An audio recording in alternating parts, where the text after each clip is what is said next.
siapa yang Allah kehendaki baik untuknya, maka Allah akan jadikan dia orang yang faqih dalam masalah agamanya. Faqih itu artinya apa? Dan jangan salah paham. Biasanya ngartikan faqih itu orang yang loyal, yang satrimo, yang taat, yang manut. Artinya faqih itu dari kata fikih. Fikih itu apa? Fikih itu adalah hukum-hukum syariat. Itu namanya fikih. Berarti orang yang faqih adalah orang yang punya banyak ilmu tentang hukum-hukum syariat. Itu namanya orang yang faqih.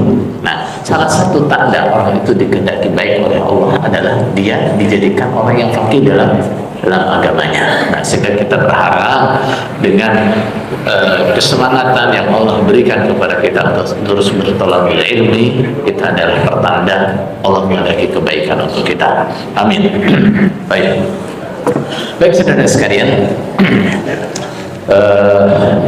materi kita kali ini adalah tentang sejarah pembukuan atau penghimpunan hadis-hadis Rasulullah Sallallahu Alaihi Wasallam. Sebelumnya sebenarnya diketahui bahwa umumnya ilmu-ilmu Islam itu, ilmu-ilmu syar'i itu mulai dibukukan atau dirumuskan penyajiannya itu ketika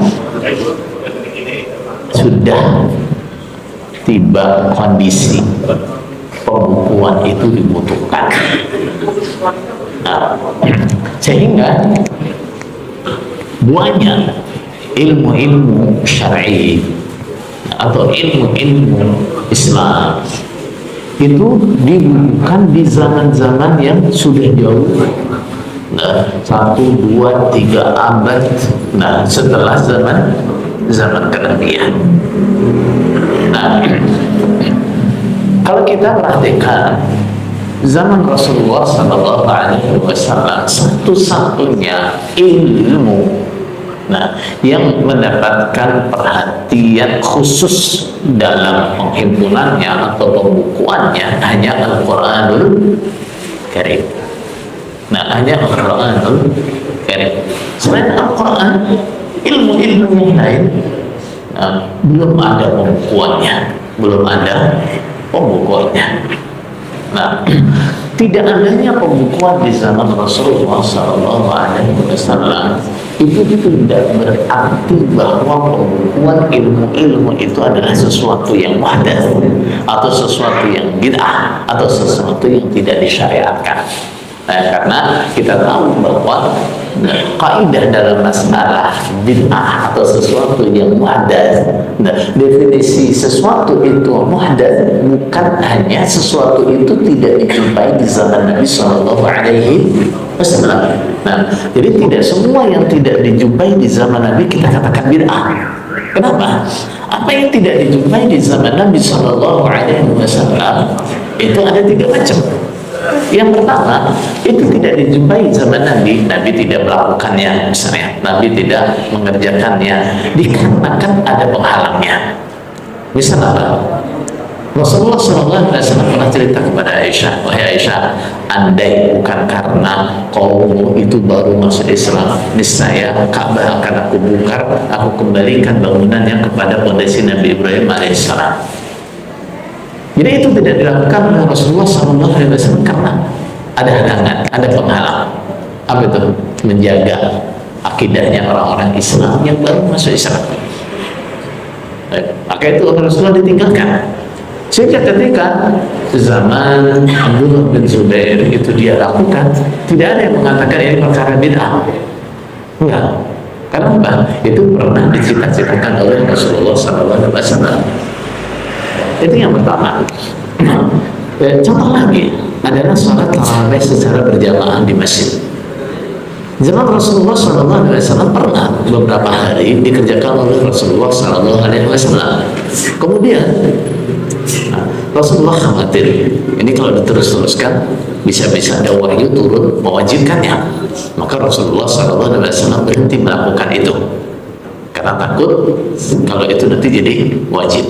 Nah, zaman Umar radhiyallahu anhu, dia melihat fenomena orang-orang tarawih di masjid, di pojok sana ada sekelompok, pojok sana ada sekelompok, belakang sana ada sekelompok. Kemudian Umar berinisiatif ini, nah lebih bagus apabila dijadikan satu. Nah, begitu dijadikan satu. Nah, apakah itu kemudian disebut bid'ah? Tidak. Kenapa? Itu ditinggalkan di zaman. Ya. Baik.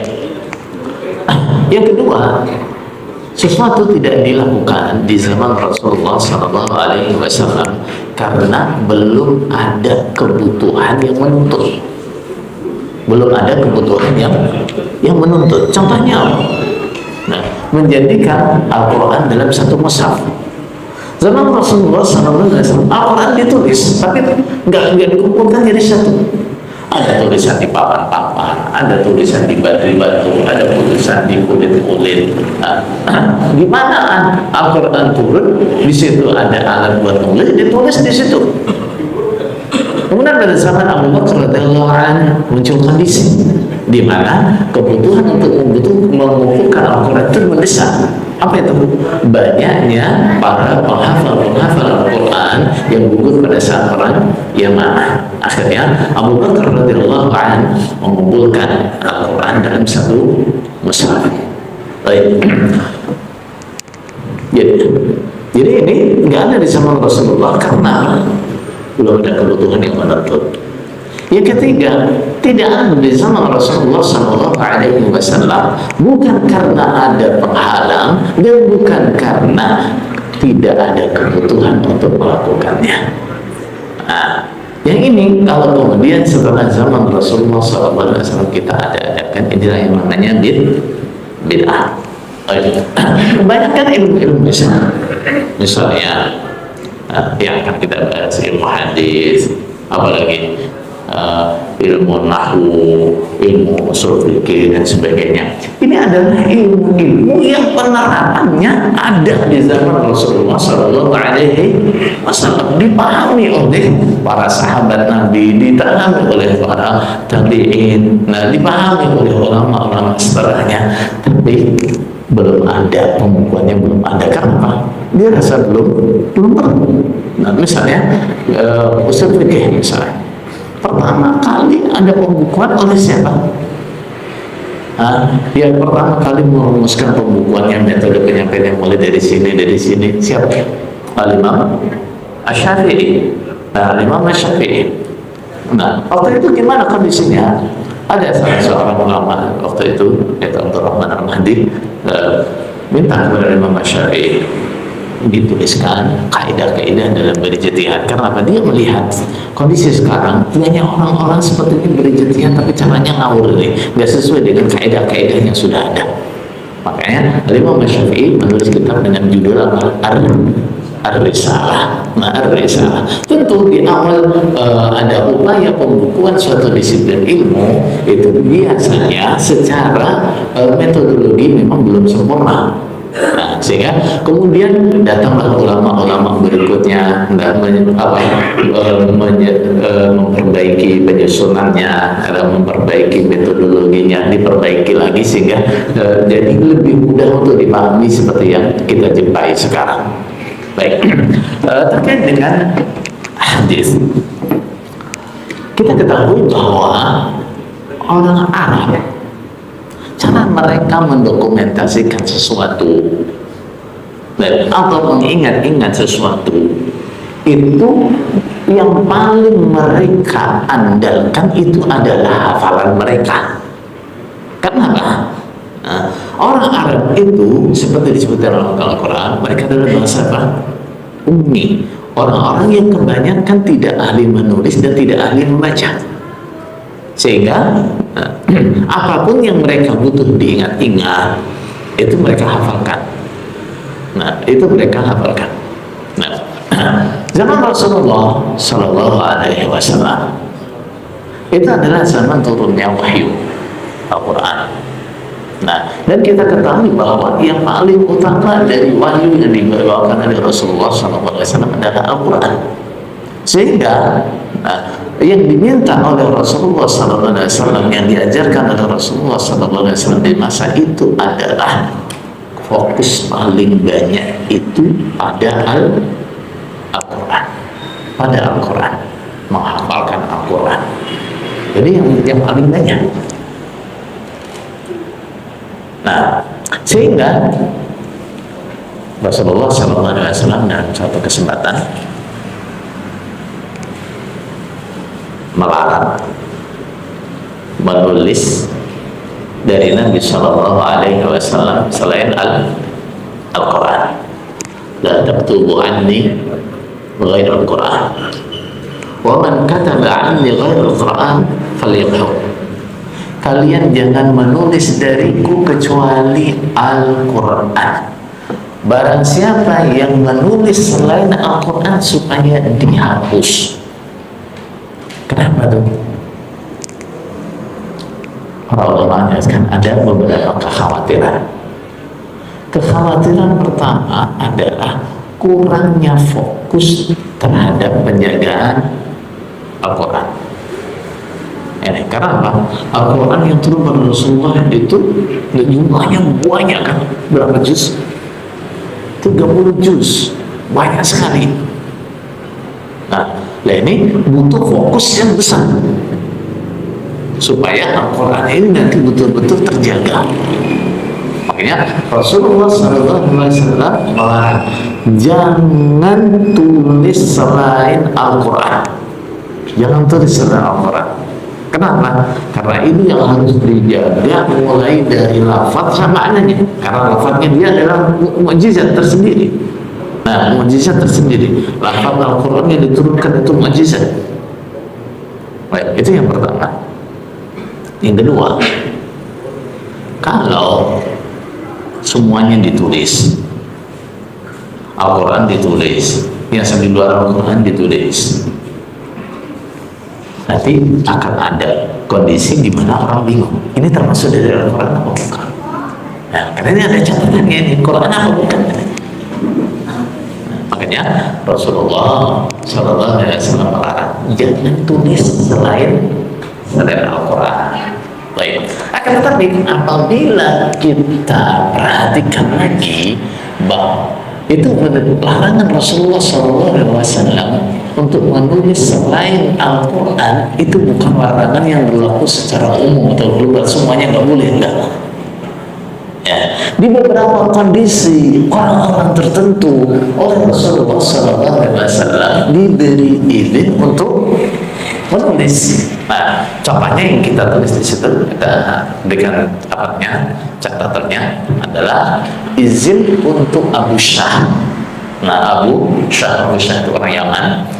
Waktu Fathu Makkah, dia mendengarkan khutbah Rasulullah SAW, termasuk diantaranya adalah tentang batas-batas tanah haram. Nah, apa yang dilarang di tanah haram? Khutbah yang panjang. Nah, kemudian dia minta pada Rasulullah SAW, "Ya Rasulullah, saya tidak bisa menghafal semua yang Rasulullah sampaikan. Bolehkah saya dituliskan?" Maka Rasulullah SAW mengatakan, "Uktubu li Abi Syah."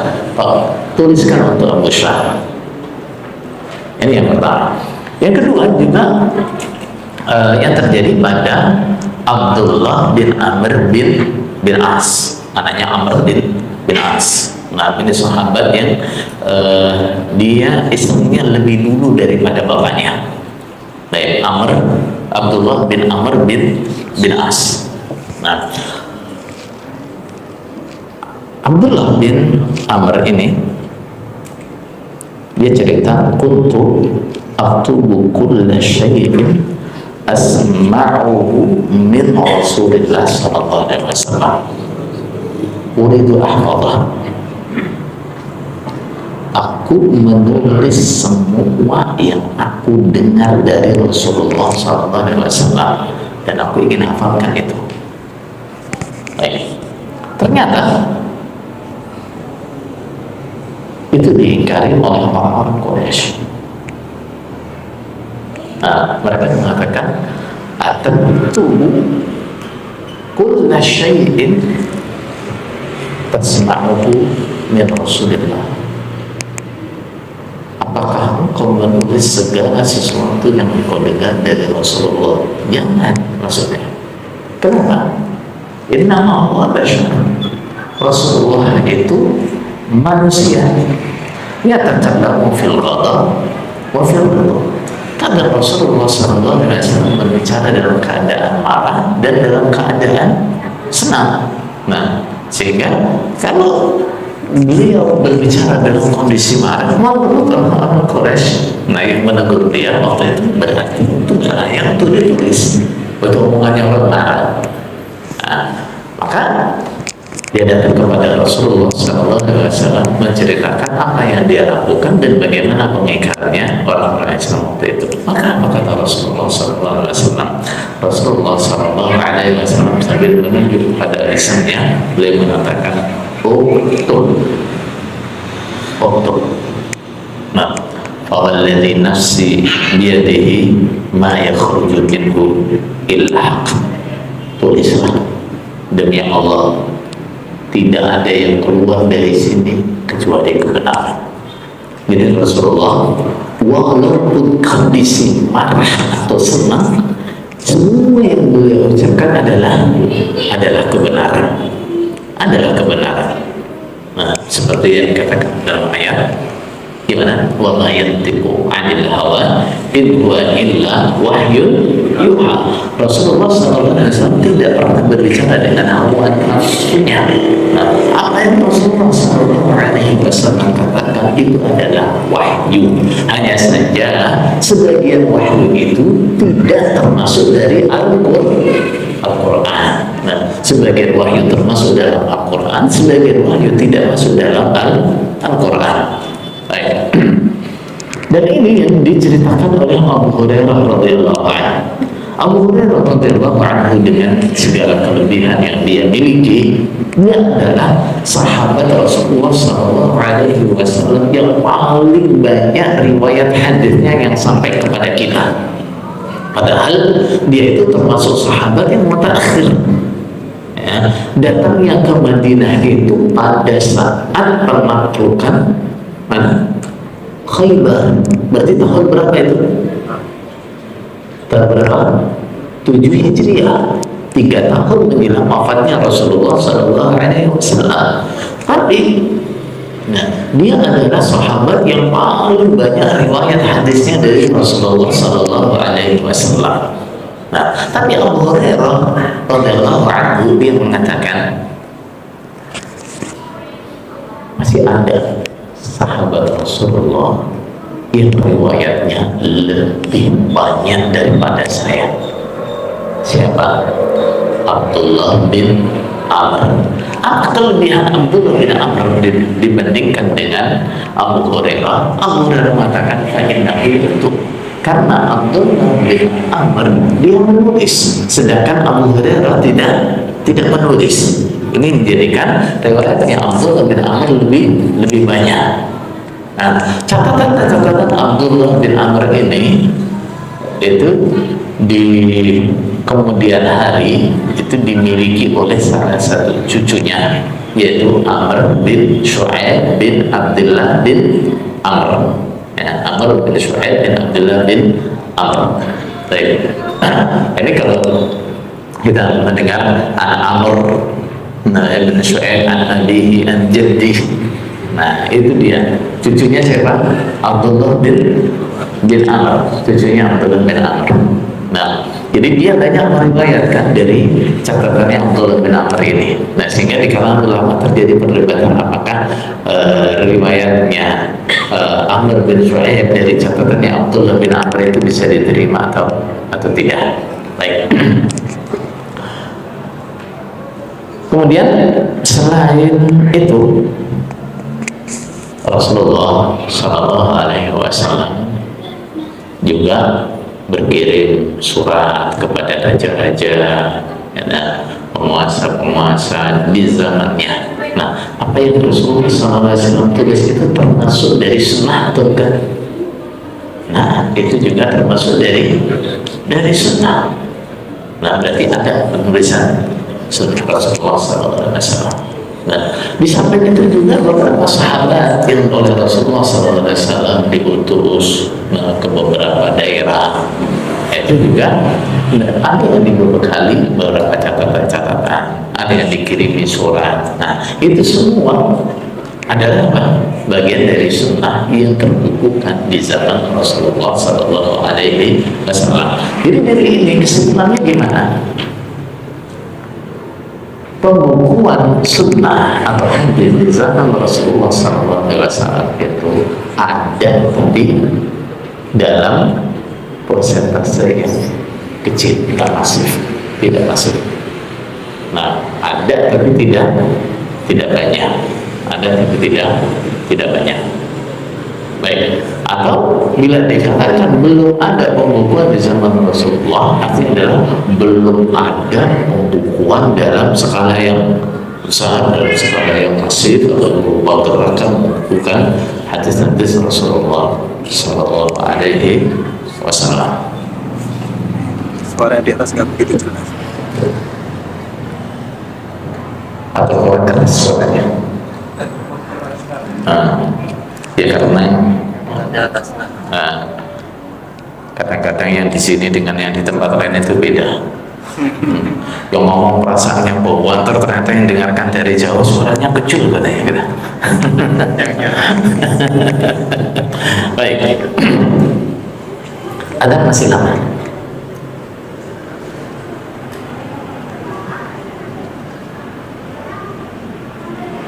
Baik, masih. Nah, kita beralih ke zaman sahabat Rasulullah Sallallahu Alaihi Wasallam, artinya setelah wafatnya Rasulullah Sallallahu Alaihi Wasallam. Nah, kita ketahui zaman Abu Bakar adalah zaman di mana kekhalifahan dan umumnya sahabat waktu itu disibukkan dengan pembukuan Al-Quran. Nah, pembukuan Al-Quran. Nah, sehingga di zaman ini juga sama, pembukuan sunnah secara masif itu juga belum ada.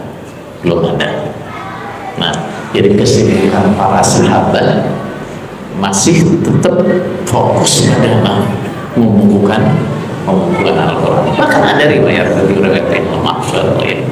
Nah, Umar bin Khattab ketika diberikan saran untuk membukukan sunnah-sunnah Rasulullah SAW, dia menolak. Nah, karena dia khawatir nanti ketika sunnah-sunnah Rasulullah SAW dibukukan juga seperti halnya Al-Quran, orang-orang akan banyak berpaling dari Al-Quran, lebih sibuk dengan hadis-hadis Rasulullah SAW. Akan tetapi di riwayat yang terakhir, al-muhim. Nah, secara gerakan belum ada gerakan untuk membukukan sunnah-sunnah Rasulullah SAW. Akan tetapi di sini juga kita jumpai beberapa sahabat Rasulullah SAW mendorong murid-muridnya atau memerintahkan muridnya mencatat apa yang mereka sampaikan. Berarti ini juga apa? Ada pembukuan juga. Baik. Juga kita juga beberapa sahabat berkirim surat kepada sahabat yang lain, yang isinya adalah menceritakan apa yang pernah dilakukan atau disampaikan oleh Rasulullah Sallallahu Alaihi Wasallam. Nah, contohnya bisa kita jumpai misalnya Abu Bakar radhiyallahu anhu ketika mengutus Anas radhiyallahu anhu ke Bahrain. Ke mana? Bahrain, itu jadi amir di Bahrain. Nah, di situ Abu Bakar berkirim surat kepada Anas bin Malik yang berupa ketentuan zakat. Nah, ketentuan zakat yang pernah disampaikan oleh Rasulullah Sallallahu Alaihi Wasallam itu dicantumkan oleh Abu Bakar dalam suratnya kepada Anas bin Malik. Nah, kita juga pernah dengar atau kaji hadis tentang sahifah atau lembaran yang dimiliki oleh Khalifah Ali radhiyallahu anhu. Nah, ketika ada yang bertanya kepada dia, apakah dia punya kitab khusus seperti Al-Quran? Nah, Ali menjawab, nggak ada yang spesial yang saya punya. Ya, yang saya punya itu, yang ada pada saya itu selain Al-Quran, dia hanya ilmu yang diberikan kepada umumnya sahabat Rasulullah SAW. Dan makanan ini, makanan itu apa itu? Nah, isinya tentang dia, ya kan? Isinya tentang itu, isinya tentang bagaimana ajaran untuk melepaskan tawanan dan sebagainya. Isinya berupa itu. Baik, tapi seperti halnya zaman Rasulullah SAW, bahwa secara gerakan pembukuan sunnah Rasulullah SAW itu belum ada di zaman sahabat Rasulullah SAW. Sehingga bagaimana ketika tentunya pertanyaan ya, bagaimana sunnah Rasulullah SAW dijaga, itu bagaimana?